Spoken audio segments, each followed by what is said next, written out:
Do you know who's definitely not worried about rising grocery prices in Michigan? Some of our state lawmakers.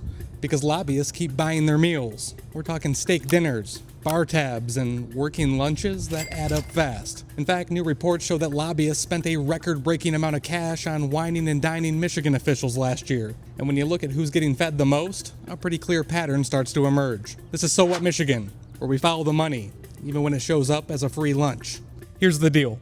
According to new reporting from Bridge, Michigan, lobbyists spent more than $485,000 on food and drinks for Michigan officials in 2025. That includes over $180,000 on meals with individual lawmakers alone, the highest total ever recorded. Now let's talk about who's eating. The lawmaker who received the most free meals last year was Republican State Representative Joseph Aragona, with $12,508 in lobbyist-funded food and drinks. That's about $34 a day if someone bought him lunch every single day of the year. And right behind him, we have State Representatives Pauline Wenzel, Greg Van Werkum, Bill Schuette, Jay DeBoyer, Riley Linting, and Mike Harris, all Republicans. And then there's the travel perks.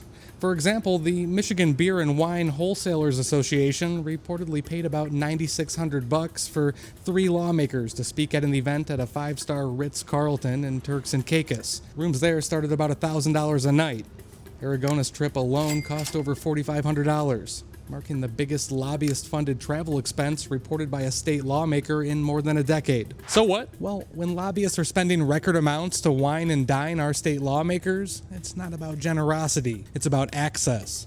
Because in politics, nobody buys you lunch to be nice. They're buying time, conversations, and relationships. And when the same lawmakers writing the laws are also collecting thousands of dollars in perks from the people trying to influence those laws, regular Michiganders deserve to know, especially when most of us are paying for our own meals and our own groceries. Hit follow. I'll keep breaking down how cash and influence actually works in Michigan politics.